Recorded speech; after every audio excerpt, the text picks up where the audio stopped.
तमिलनाडु की जवादू हिल्स या फिर जवादी हिल्स में राज्य का पहला हनी बी पार्क तैयार किया जा रहा है। ये पार्क अथिपट्टू में बनाया जा रहा है। अथिपट्टू आदिवासियों का निवास स्थान है। जवादी हिल्स पूर्वी घाट का एक्सटेंशन है। ये तमिलनाडु के उत्तरी हिस्से में फैली हुई हैं। इन पहाड़ियों को चयार और अग्रम नदियां पूर्वी और पश्चिमी हिस्सों में बांटती हैं। हनी बी या मधुमक्खियां फूल, फल और सब्जियों के लिए महत्वपूर्ण पॉलिनेटर्स हैं। मधुमक्खियां सामाजिक और सहयोगी कीट होती हैं। इनके छत्ते को हीव कहते हैं। एक छत्ते में 3 तरह के मधुमक्खी सदस्य होते हैं।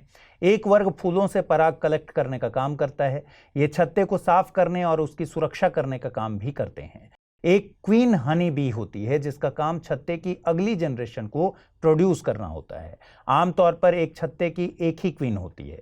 क्वीन के मर जाने पर वर्कर्स नई क्वीन बनाते हैं जिसे रॉयल जेली खिलाई जाती है। क्वीन ऐसे रसायन प्रोड्यूस करती हैं जिससे अन्य हनी बीज का बिहेवियर रेगुलेट होता है।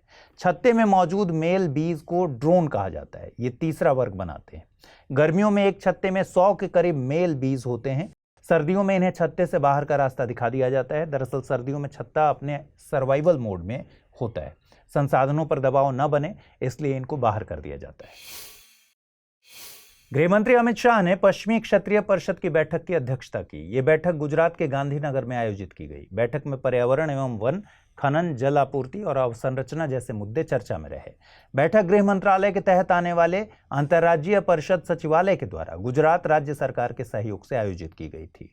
क्षत्रिय परिषदें सांविधिक संस्थाएं होती हैं। इनका गठन स्टेट्स रीऑर्गेनाइजेशन एक्ट 1956 के तहत किया गया है। इस एक्ट ने पूरे देश को 5 जोन्स में बांटा है। इसके तहत पूर्वी, उत्तरी, पश्चिमी, मध्य और दक्षिणी काउंसिल बनाई गई है। इन काउंसिल्स के गठन में देश का प्राकृतिक विभाजन, नदी और संचार व्यवस्था, सांस्कृतिक और भाषाई समानता जैसे कारकों का ध्यान रखा गया है। पश्चिमी क्षत्रिय परिषद में गुजरात, महाराष्ट्र, गोवा, दादर एंड नागर हवेली और दमन और दीव शामिल हैं। इनमें केंद्रीय सरकार के गृह मंत्री, क्षत्रिय परिषद में शामिल सभी राज्यों के मुख्यमंत्री, हर जोन में शामिल राज्यों से 2 अन्य मंत्री और जोन में शामिल संघ शासित प्रदेशों के प्रशासक शामिल होते हैं। इनके अलावा कुछ अन्य सदस्य भी जोनल काउंसिल में शामिल हो सकते हैं। हालांकि इनके पास वोटिंग राइट्स नहीं होते। इनमें नीति आयोग द्वारा मनोनीत सदस्य, संबंधित राज्य सरकारों के मुख्य सचिव, संबंधित राज्य सरकारों के डेवलपमेंट कमिश्नर इत्यादि शामिल हैं। इन जोनल काउंसिल्स का मकसद राज्यों के बीच में सहयोग और कोऑर्डिनेशन को बनाना है। एमरसन मंगाग्वा को दूसरी बार के लिए जिम्बाब्वे का राष्ट्रपति चुना गया है। वे अपने दूसरे और अंतिम कार्यकाल के लिए चुने गए हैं। विपक्षी दलों ने चुनावी गड़बड़ियों के आरोप लगाए हैं। जिम्बाब्वे दक्षिण पूर्व अफ्रीका में एक लैंडलॉक्ड कंट्री है। ये जाम्बिया से जैम्बेजी नदी के द्वारा अलग होता है। लिम्पोपो नदी दक्षिण अफ्रीका और जिम्बाब्वे के बीच सीमा बनाती है। इसके अलावा ये देश अपनी सीमा मोजाम्बिक और बोत्सवाना से भी साझा करता है। जिम्बाब्वे को पूर्व में रोडेशिया नाम से जाना जाता था। साल 1965 में इसे यूके से आज़ाद घोषित किया गया। हालांकि इसे मान्यता 1980 में मिली। जिम्बाब्वे को अपनी क्रिकेट टीम के चलते बहुत प्रसिद्धि मिली। हालांकि वर्तमान में टीम अच्छे दौर में नहीं है। जिम्बाब्वे की राष्ट्रीय पुरुष क्रिकेट टीम को शेवरॉन्स के नाम से जाना जाता है। इस खबर की अहमियत को समझने के लिए साल 2023 में यूपीएससी की सीडीएस परीक्षा में पूछे गए प्रश्न पर गौर कीजिए। निम्नलिखित में से किस देश की क्रिकेट टीम का नाम शेवरॉन्स है? ऑस्ट्रेलिया, द नीदरलैंड, आयरलैंड या फिर जिम्बाब्वे? इस प्रश्न का सही जवाब है विकल्प डी यानी जिम्बाब्वे। हाल ही में रिलायंस इंडस्ट्रीज की 46वीं एजीएम यानी एनुअल जनरल मीटिंग आयोजित हुई। कई बड़े फैसलों के बीच इसी दौरान जियो एयर फाइबर लॉन्च की घोषणा की गई। जियो फाइबर को गणेश चतुर्थी के दिन लॉन्च किया जाएगा। जियो एयर फाइबर के जरिए बिना वायर्स के ओवर द एयर इंटरनेट मुहैया कराया जाएगा। इसे प्लग इन करके ऑन करना होगा। इसे घर और ऑफिस में निजी वाईफाई हॉटस्पॉट के तौर पर इस्तेमाल किया जा सकता है। इसे अल्ट्रा हाई स्पीड 5G के जरिए हासिल होगी। रिलायंस के मुताबिक इससे यूजर्स को ट्रू 5G का एक्सपीरियंस मिलेगा। आपको बता दें कि 5G मोबाइल नेटवर्क की 5th जनरेशन है। ये 1G, 2G, 3G, 4G के बाद नया ग्लोबल वायरलेस स्टैंडर्ड है। 5G वायरलेस टेक्नोलॉजी में higher data speed, ultra low latency और ज़्यादा यूनिफॉर्म यूज़र एक्सपीरियंस मौजूद है। टेलीकम्युनिकेशन की दुनिया में लेटेंसी का मतलब होता है डिले। लो लेटेंसी सकारात्मक यूजर एक्सपीरियंस दिखाती है, वहीं हाई लेटेंसी से मतलब है नकारात्मक यूजर एक्सपीरियंस। लेटेंसी उस समय को बताती है जो डेटा पैकेट के द्वारा एक पॉइंट से दूसरे पॉइंट पर पहुंचने में लगता है। आइए अब जल्दी से देखें बुलेटिन पर आधारित क्या प्रश्न बन सकते हैं। पहला सवाल है, राष्ट्रीय अंतरिक्ष दिवस किस दिन मनाया जाता है? 23 अगस्त, 24 अगस्त, 14 जुलाई या फिर 13 जुलाई। अगला प्रश्न है, निम्नलिखित कथनों पर विचार कीजिए। जन धन योजना का मकसद वित्तीय समावेशन था। जिम्बाब्वे दक्षिण अमेरिका में स्थित एक लैंडलॉक्ड कंट्री है। मधुमक्खियां समूह में रहना पसंद नहीं करती हैं। उपर्युक्त में से सही कथन चुनिए, केवल एक, केवल दो, सभी तीन या फिर इनमें से कोई नहीं। चलिए अब जल्दी से देखें पिछले बुलेटिन में मैंने आपसे क्या सवाल पूछे थे और उनके सही जवाब क्या हैं। प्रश्न था, वाइपर, CLPS, बेयरशीट जैसी पद खबरों में रहे हैं। ये संबंधित हैं चंद्रमा से संबंधित मिशन से, एलियंस से संबंधित मिशन से, ब्लैक होल से संबंधित मिशन से या फिर अंतरिक्ष प्रदूषण को कम करने के मकसद से भेजे गए मिशन से। सही जवाब है विकल्प ए यानी चंद्रमा से संबंधित मिशन। अगला प्रश्न, निम्नलिखित कथनों पर विचार कीजिए। Grand cross of the order of honour दक्षिण अफ्रीका द्वारा प्रधानमंत्री नरेंद्र मोदी को दिया गया है। टाइगर रिजर्व के कोर जोन में सतत कृषि की अनुमति होती है। डॉक्टर खादर वली को मिलेट मैन ऑफ इंडिया के नाम से जाना जाता है। उपर्युक्त में से कितने कथन सही हैं? केवल एक, केवल दो, सभी तीन या फिर इनमें से कोई नहीं। सही जवाब है विकल्प ए यानी केवल एक ही कथन सही है। Grand cross of the order of honour Greece द्वारा प्रधानमंत्री नरेंद्र मोदी को दिया गया है। टाइगर रिजर्व के कोर जोन में सतत कृषि की अनुमति नहीं होती। हर साल 29 अगस्त को खेल दिवस मनाया जाता है। इस दिन को मनाने का मकसद जीवन में खेलों की महत्ता के बारे में जागरूकता फैलाने से है। गौरतलब है कि इस दिन देश के बेहतरीन खिलाड़ियों को Arjun award, Dronacharya award, major Dhyan Chand Khel Ratna award, Maulana Abul Kalam Azad trophy और राष्ट्रीय खेल प्रोत्साहन पुरस्कार से सम्मानित किया जाता है। साल 2021 में राजीव गांधी खेल रत्न अवार्ड का नाम बदलकर मेजर ध्यानचंद खेल रत्न अवार्ड किया गया था। साल 2004 से इस लिस्ट में Tenzing Norgay national adventure award को भी शामिल किया गया है। खेल रत्न सम्मान की शुरुआत 1991-92 से की गई थी। यह अवार्ड खेलों में 4 साल और उससे अधिक बेहतरीन प्रदर्शन करने वाले खिलाड़ियों को दिया जाता है। इस अवार्ड से सम्मानित होने वाले पहले खिलाड़ी विश्वनाथन आनंद थे। पिस्टल शूटर अभिनव बिंद्रा इस अवार्ड को जीतने वाले सबसे युवा खिलाड़ी थे। कर्णम मल्लेश्वरी इस अवार्ड को जीतने वाली पहली भारतीय महिला खिलाड़ी थी। 1961 में गठित अर्जुन अवार्ड को 4 साल और उससे अधिक लगातार बेहतरीन प्रदर्शन करने वाले खिलाड़ियों को दिया जाता है। हॉकी खिलाड़ी अन्ना लम्स्टेन अर्जुन अवार्ड को पाने वाली पहली भारतीय महिला खिलाड़ी थीं। द्रोणाचार्य अवार्ड को 1985 में गठित किया गया था। यह खेल गुरुओं को दिया जाने वाला सबसे बड़ा अवार्ड है। Wrestling coach Bhalchandra Bhaskar Bhagwat, boxing mentor Om Prakash Bharadwaj और athletics coach Om Nambiar Dronacharya award से सम्मानित होने वाले पहले खिलाड़ी थे। द्रोणाचार्य अवार्ड से सम्मानित होने वाली पहली महिला खेल गुरु रेणु कोहली थीं। मौलाना अबुल कलाम आज़ाद ट्रॉफी बीते एक साल में इंटर यूनिवर्सिटी टूर्नामेंट्स में बेहतर प्रदर्शन करने वाली यूनिवर्सिटी को दी जाती है। आपको बता दें कि राष्ट्रीय खेल दिवस हॉकी के दिग्गज खिलाड़ी मेजर ध्यानचंद की जयंती पर मनाया जाता है। मेजर ध्यानचंद का जन्म 29 अगस्त 1905 को हुआ था। मेजर ध्यानचंद को द विजार्ड और मैजिशियन ऑफ द हॉकी के नाम से भी जानते हैं। उन्होंने हॉकी ओलंपिक में 3 बार गोल्ड मेडल 1928, 1932 और 1936 में जीता। केंद्र सरकार ने सुप्रीम कोर्ट में एक हलफनामा दायर किया है जिसके मुताबिक सेंसस एक्ट 1948 के तहत केवल केंद्र सरकार ही जनगणना या उससे संबंधित कार्यों को अंजाम दे सकती है। इसके अलावा केंद्र सरकार अनुसूचित जाति, अनुसूचित जनजाति, अन्य पिछड़ा वर्ग और सामाजिक आर्थिक तौर पर पिछड़े लोगों के उत्थान के लिए प्रतिबद्ध है। केंद्र सरकार ने साफ किया है कि केंद्र सरकार के अलावा कोई अन्य संस्था जनगणना या इससे संबंधित मामलों पर काम नहीं कर सकती। दरअसल सुप्रीम कोर्ट में पटना हाई कोर्ट के उस फैसले को चुनौती दी गई थी जिसमें बिहार सरकार के जाति सर्वे को कायम रखने का फैसला दिया गया है। गौरतलब है कि जनगणना एक सांविधिक प्रक्रिया है जो कि सेंसस एक्ट 1948 और सेंसस रूल्स 1990 के तहत शासित होती है।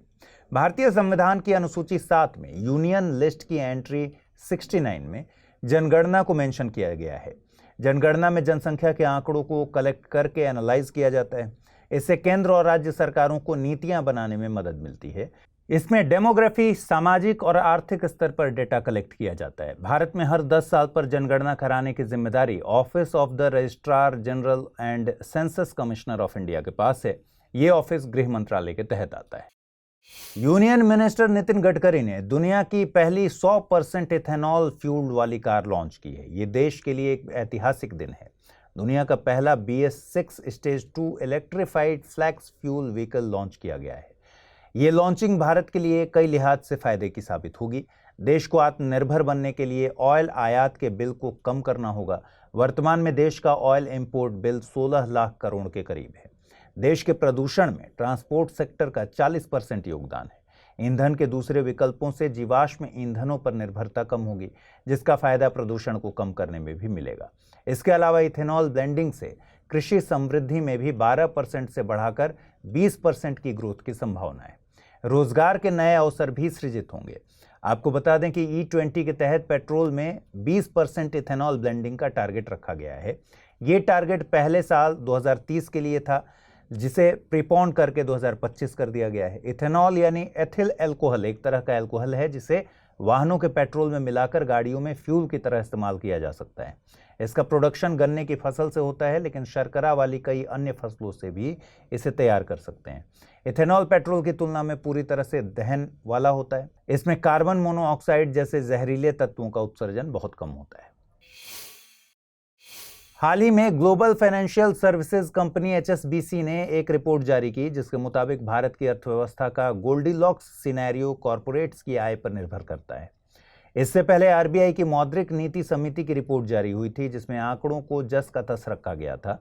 तब भी यही कयास लगाए जा रहे थे कि भारत की अर्थव्यवस्था ने गोल्डीलॉक्स सिनेरियो या गोल्डीलॉक्स स्थिति को हासिल कर लिया है। आज हम जानेंगे कि अर्थव्यवस्था के दुनिया में गोल्डीलॉक्स सिनेरियो से मतलब क्या है। गोल्डीलॉक्स शब्द का रेफरेंस बच्चों के लिए लिखी गई एक कहानी से मिलता है। कहानी में गोल्डीलॉक्स नाम की एक लड़की 3 भालुओं के परिवार वाले घर में जाती है। वहां पर दलिए का वो कटोरा चुनती है जिसका तापमान एकदम परफेक्ट होता है, न ज्यादा ठंडा न ज्यादा गर्म। वहीं बात जब किसी देश की अर्थव्यवस्था की हो तो गोल्डीलॉक्स से मतलब है कि अर्थव्यवस्था अपने परफेक्ट पॉइंट पर है। न ज्यादा महंगाई है, न ही GDP का ग्रोथ लड़खड़ा रहा है। भारत की अर्थव्यवस्था की गोल्डीलॉक्स स्थिति के लिए 3 चीजों को खतरा माना जाता है: क्रूड ऑयल के दाम, मॉनसून और वैश्विक अर्थव्यवस्था के बदलते आंकड़े। बुलेटिन पर आधारित सवालों को शुरू करने से पहले आज आप लोगों के कुछ डाउट्स पर बात कर लेते हैं। आप लोगों के कमेंट्स देखकर पता चला है कि डाउट प्रश्न समझने के स्तर पर है। बुलेटिन में पूछे गए प्रश्नों का मकसद है आपको UPSC द्वारा पूछे जाने वाले प्रश्नों की प्रकृति से अवगत कराना। अगर आपने साल 2023 की प्रारंभिक परीक्षा के पेपर को देखा है तो अधिकांश सवाल ऐसे ही थे, जिनमें यह पूछा गया था कि उपर्युक्त में से कितने कथन सही हैं या गलत। इन सवालों में कितने कथन यानी नंबर ऑफ स्टेटमेंट्स की बात की जाती है, न कि पहले या दूसरे कथन की। मतलब ये कि कितने कथन सही हैं तो पहला, दूसरा, तीसरा कोई भी कथन सही हो सकता है या 2 कथन सही हो सकते हैं। ऐसे में भले ही तीसरा कथन सही हो, लेकिन आंसर केवल एक ही होगा, यानी नंबर ऑफ स्टेटमेंट्स तो एक ही सही है। हम अपने प्रश्नों में इसी पैटर्न को फॉलो कर रहे हैं। उम्मीद है कि अब आप प्रश्नों को बेहतर ढंग से देखेंगे, समझ सकेंगे। चलिए आज के बुलेटिन पर आधारित प्रश्न देखते हैं। पहला प्रश्न है, जनगणना कराने की जिम्मेदारी भारत में किस मंत्रालय के पास है? सांख्यिकी मंत्रालय, गृह मंत्रालय, विज्ञान एवं प्रौद्योगिकी मंत्रालय या फिर वित्त मंत्रालय? अगला प्रश्न है, निम्नलिखित कथनों पर विचार कीजिए। एक्सरसाइज ब्राइट स्टार का आयोजन ऑस्ट्रेलिया में किया जाता है। ऑसिंडेक्स एक tri service joint military exercise है। प्रधानमंत्री उज्ज्वला योजना घरेलू LPG कनेक्शन से संबंधित है। उपर्युक्त में से सही कथनों का चुनाव करना है, केवल 1, केवल 2, सभी 3 या फिर इनमें से कोई नहीं। आइए अब जल्दी से देखें पिछले बुलेटिन पर आधारित क्या प्रश्न मैंने पूछे थे और उनके सही जवाब क्या हैं। पहला प्रश्न है, राष्ट्रीय अंतरिक्ष दिवस किस दिन मनाया जाता है? 23 अगस्त, 24 अगस्त, 14 जुलाई और 13 जुलाई। सही जवाब है इसका विकल्प ए यानी 23 अगस्त। अगला सवाल मैंने पूछा था, निम्नलिखित कथनों पर विचार कीजिए। जन धन योजना का मकसद वित्तीय समावेशन था। जिम्बाब्वे दक्षिण अमेरिका में स्थित एक लैंडलॉक्ड कंट्री है। मधुमक्खियां समूह में रहना पसंद नहीं करती। उपर्युक्त में से सही कथन चुनना है, केवल 1, केवल 2, सभी 3 या फिर इनमें से कोई नहीं। सही जवाब है विकल्प ए यानी केवल एक ही कथन सही है। जिम्बाब्वे अफ्रीका में स्थित एक लैंडलॉक्ड कंट्री है।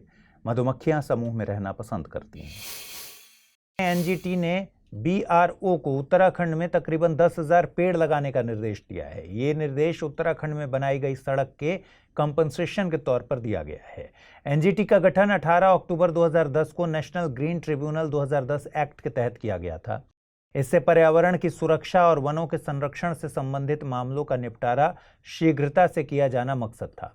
NGT code of civil procedure 1908 के प्रावधानों के तहत बंधा हुआ नहीं है, बल्कि प्राकृतिक न्याय के प्रावधानों से निर्देश प्राप्त करता है। ट्रिब्यूनल में दायर की गई याचिकाओं का निपटान 6 महीने के भीतर सुनिश्चित किए जाने का प्रावधान है। एनजीटी एक अर्धन्यायिक निकाय है। जस्टिस प्रकाश श्रीवास्तव इसके चेयरपर्सन हैं। एनजीटी की प्रिंसिपल बेंच नई दिल्ली में है, जबकि भोपाल, पुणे, चेन्नई और कोलकाता में इसकी शाखाएं हैं। आपको बता दें कि कोई भी व्यक्ति एनजीटी एक्ट 2010 की अनुसूची 1 में दिए गए कानूनों के तहत याचिका दायर कर सकता है। एनजीटी एक्ट 2010 की अनुसूची 1 में the water prevention and control of pollution act 1974, the water prevention and control of pollution cess act 1977, the Forest Conservation Act 1980, the Air Prevention and Control of Pollution Act 1981, the Environment Protection Act 1986, the Public Liability Insurance Act 1991 और the Biological Diversity Act 2002 का जिक्र मिलता है। NGT को अपने स्वयं के निर्णयों को रिव्यू करने की शक्ति हासिल है। एनजीटी के निर्णयों को सुप्रीम कोर्ट में 90 दिनों के भीतर चुनौती दी जा सकती है। इधर सुप्रीम कोर्ट ने तमिलनाडु में प्रचलित आत्मसम्मान विवाह को लेकर एक आदेश दिया है। कोर्ट के मुताबिक तमिलनाडु में होने वाली सुयमरियथाई यानी आत्मसम्मान विवाह को वकीलों द्वारा आयोजित करवाया जा सकता है। दरअसल साल 2014 में मद्रास हाईकोर्ट ने वकीलों द्वारा सीक्रेटली करवाई गई सुयमरियथाई शादियों को प्रतिबंधित कर दिया था। गौरतलब है कि the Hindu marriage Tamil Nadu amendment act 1967 को राष्ट्रपति ने 17 जनवरी 1968 को अनुमति दी थी। इस संशोधन के जरिए हिंदू मैरिज एक्ट 1955 में धारा 7A को जोड़कर परिवर्तन लाया गया था। ये एक्ट केवल तमिलनाडु राज्य में लागू है। धारा 7A self respect and secular marriages को लेकर विशेष प्रावधान करती है। ये धारा किन्हीं भी दो हिंदुओं के बीच किसी भी शादी को वैधानिक मान्यता देती है। ये शादियां परिवार, दोस्तों, रिश्तेदारों या अन्य लोगों की मौजूदगी में परफॉर्म की जाती हैं। इन शादियों में दोनों पक्षों द्वारा समझी जाने वाली भाषा में एक दूसरे को पति या फिर पत्नी घोषित किया जाता है। इस मौके पर दोनों पक्ष एक दूसरे को माला पहनाते हैं, अंगूठी पहनाते हैं या थाली या मंगलसूत्र बांधते हैं। हालांकि इन शादियों को वैधानिक मान्यता दिलाने के लिए रजिस्टर करवाना होता है। इन शादियों के लिए हिंदू मैरिज एक्ट 1955 में संशोधन करने के पीछे तमिलनाडु सरकार का तर्क ये था कि ब्राह्मण पंडितों, पवित्र अग्नि और 7 फेरों जैसी रस्मों से मुक्ति मिल सके। लेकिन मद्रास हाई कोर्ट ने वकीलों द्वारा अपने ऑफिस में सीक्रेटली कराई गई शादियों को अवैध करार दिया गया था। इसके खिलाफ सुप्रीम कोर्ट में याचिका दायर की गई थी। सुप्रीम कोर्ट का हालिया फैसला इसी मसले पर आया है। अफ्रीका में तख्ता पलट की श्रृंखला में एक नया नाम जुड़ गया है। पश्चिम मध्य अफ्रीकी देश गैबन में तख्ता पलट देखने को मिला। हाल ही में गैबन में संपन्न हुए चुनावों का रिजल्ट आया था। इसमें अली बोंगो को गैबन का राष्ट्रपति निर्वाचित किया गया था। इन चुनावों में धांधली के आरोप लगे थे। इसके बाद ही सेना ने तख्ता पलट कर दिया है। राष्ट्रपति अली बोंगो को उनके घर में ही नजरबंद कर दिया गया है। गैबन की जनता ने इस तख्ता पलट का स्वागत किया है और जश्न मनाया है। जनता अली बोंगो और उनके पिता को देश के संसाधनों का प्रयोग कर अमीर बनने के लिए जिम्मेदार मानती है। वहीं जनता संघर्षों में जीवन जी रही है। तख्ता पलट के बाद गैबन के मुख्य पोर्ट लिब्रेविल के सभी ऑपरेशंस बंद कर दिए गए हैं। साथ ही सभी फ्लाइट्स कैंसिल कर दी गई हैं। गौरतलब है कि गैबन भूमध्य रेखा पर स्थित है। इसके पश्चिम में अटलांटिक महासागर स्थित है। गैबन अपनी सीमा इक्वेटोरियल गिनी, कैमरून और रिपब्लिक ऑफ कॉन्गो से साझा करता है। इसकी राजधानी लिब्रेविल है। ऑयल एंड मिनरल्स की अकूत संपदा वाले इस देश की जनसंख्या बहुत कम है, जो कि इस देश को अफ्रीका के अमीर देशों में शामिल करती है। हाल ही में वाइल्ड लाइफ कंजर्वेशन सोसाइटी ने illegal trade of red sand boa in India 2016 to 2021 report जारी की। इसके मुताबिक साल 2016 से 21 के बीच रेड सैंड बोआ की बरामदगी के 172 मामले दर्ज किए गए। रेड सैंड बोआ को दोमुहा सांप के नाम से भी जाना जाता है। दरअसल इसकी पूंछ मुंह की तरफ दिखती है। रेड सैंड बोआ को IUCN में नियर थ्रेटेंड के तौर पर क्लासिफाई किया गया है। साथ ही इनकी संख्या में लगातार गिरावट देखने को मिल रही है। रेड सैंड बोआ के अवैध व्यापार के मामले 18 राज्यों और संघ शासित प्रदेशों में दर्ज किए गए हैं। रेड सैंड बोआ इलीगल ट्रेड मार्केट में सबसे ज़्यादा व्यापार किए जाने वाले रेप्टाइल में से एक है। ऐसे सबसे ज़्यादा मामले महाराष्ट्र में दर्ज किए गए। इन मामलों में उत्तर प्रदेश दूसरे नंबर पर है। रिपोर्ट के मुताबिक रेड सैंड बोआ का इलीगल ट्रेड व्हाट्सएप और यूट्यूब के जरिए भी किया जा रहा है। सोशल मीडिया की ये ऐप्स बायर्स और सेलर्स के बीच इंटरफेस के तौर पर काम करते हैं। आपको बता दें कि रेड सैंड बोआ दुनिया के सभी सैंड बोआ में से सबसे बड़ा है। ये गैर जहरीला होता है, ये रात्रिचर होते हैं, साथ ही जीवन का ज़्यादातर समय ज़मीन के अंदर बिताते हैं। प्राथमिक तौर पर इनका रंग रेडिश ब्राउन होता है। औसतन लंबाई 75 सेंटीमीटर के आसपास होती है। इसे वन्य जीव संरक्षण अधिनियम 1972 की अनुसूची 4 में रखा गया है। वहीं साइट्स की अपेंडिक्स 2 में जगह दी गई है। भारत और अंतर्राष्ट्रीय स्तर पर इनका व्यापार प्रतिबंधित है। ये रोडेंट्स, छोटे सांपों और छिपकली आदि को खाते हैं, जो कि इकोलॉजिकल बैलेंस बनाने में महत्वपूर्ण है। दुनिया में सांपों के जहरीले स्वभाव के चलते इनके इकोलॉजिकल कंट्रीब्यूशन को इग्नोर कर दिया जाता है। ह्यूमन एनिमल कॉन्फ्लिक्ट और आवास विखंडन ने इनकी संख्या में गिरावट की है। आइए अब जल्दी से देखें आज के बुलेटिन पर आधारित क्या प्रश्न बन सकते हैं। पहला सवाल है, सुयमरिया थाई परंपरा प्रचलित है कर्नाटक, तमिलनाडु, गोवा या फिर केरल। अगला सवाल है, रेड सैंड बोआ के संबंध में निम्नलिखित कथनों पर विचार कीजिए। यह एक जहरीला सांप है। दोमुहा सांप होने के कारण इसका आध्यात्मिक महत्व है। इससे इसकी संख्या में लगातार वृद्धि हो रही है।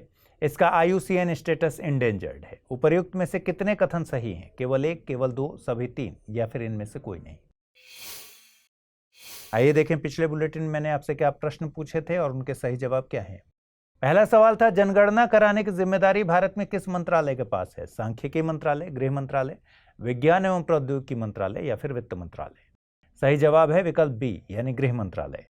अगला प्रश्न है, निम्नलिखित कथनों पर विचार कीजिए। एक्सरसाइज ब्राइट स्टार का आयोजन ऑस्ट्रेलिया में किया जाता है। ऑसिंडेक्स एक tri service joint military exercise है। प्रधानमंत्री उज्ज्वला योजना घरेलू LPG कनेक्शन से संबंधित है। उपर्युक्त में से कितने कथन सही हैं? केवल 1, केवल 2, सभी 3, इनमें से कोई नहीं। सही जवाब है विकल्प ए यानी केवल 1 कथन सही है। एक्सरसाइज ब्राइट स्टार एक tri service joint military exercise है। ऑसिंडेक्स 2 साल में एक बार भारतीय नेवी और ऑस्ट्रेलियन नेवी के बीच आयोजित की जाती है। Surgical oncologist R. Ravi Kannan को साल 2023 के रेमन पुरस्कार के लिए चुना गया है। वे साल 2007 के असम के कछार cancer hospital and research centre में डायरेक्टर के पद पर हैं। डॉक्टर कन्नन चेन्नई से ताल्लुक़ रखते हैं। उन्हें पद्मश्री से भी नवाजा जा चुका है। उन्हें असम में कैंसर ट्रीटमेंट में क्रांति लाने के लिए जाना जाता है। उनकी अप्रोच प्रो पुअर और पीपल सेंट्रिक है। रेमन मैग्सेसे अवार्ड फिलीपींस के पूर्व राष्ट्रपति रेमन मैग्सेसे की याद में साल 1957 में गठित किया गया था। यह अवार्ड उनकी जयंती पर 31 अगस्त को आयोजित होता है। इसे नोबेल प्राइज ऑफ एशिया के नाम से भी जाना जाता है। 1958 से लेकर 2008 तक ये पुरस्कार 6 कैटेगरीज में दिया जाता था। साल 2009 से ये अवार्ड किसी फिक्स्ड कैटेगरी के लिए नहीं दिया जाता है। साल 2000 से इसमें इमर्जेंट लीडरशिप की एक कैटेगरी जोड़ी गई थी, जिसमें अभी तक अवार्ड दिया जाता है। इसके लिए ग्रांड फोर्ड फेडरेशन द्वारा मुहैया कराया जाता है। ये एशिया के व्यक्तियों और संस्थाओं को दिया जाने वाला सर्वोच्च सम्मान है। गौरतलब है कि रेमन मैग्सेसे पुरस्कार पाने वाले पहले भारतीय विनोबा भावे थे।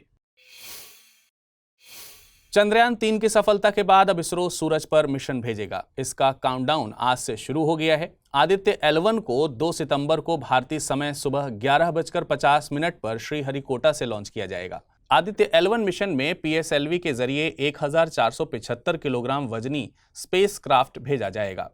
L1 पॉइंट पृथ्वी और सूर्य के बीच स्थित एक ऐसा बिंदु है जहां पर गुरुत्वाकर्षण बल और किसी सैटेलाइट को कक्षा में बनाए रखने के लिए लगने वाला बल बराबर होता है। जब किसी सैटेलाइट को इस बिंदु पर प्लेस किया जाता है तो इस बिंदु पर बनाए रखने के लिए ज्यादा ईंधन खर्च नहीं करना पड़ता। गौरतलब है कि सूर्य पृथ्वी के सबसे नजदीक स्थित तारा है। इस मिशन के जरिए इसके बारे में गहन जानकारी जुटाई जाएगी। मिशन में लगे पेलोड सूर्य की ऊपरी वायुमंडलीय परतों का अध्ययन करेंगे।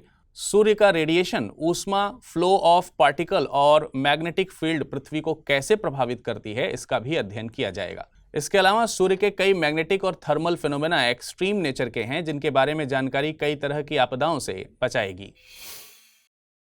अब आप लोगों को एक जरूरी सूचना दे देता हूं। Study IQ IAS Hindi team P2I यानी प्रीलिम्स टू इंटरव्यू बैच लेकर आई है और इस नए बैच की शुरुआत 11 सितंबर 2023 से सुबह 8 बजे होनी है। इस बैच में एडमिशन आप ले सकते हैं नीचे दिए गए डिस्क्रिप्शन लिंक पर क्लिक करके। साथ ही साथ इस बैच पे अमृत लाइव कोड के इस्तेमाल से आप इसे 29,999 में ही प्राप्त कर सकेंगे।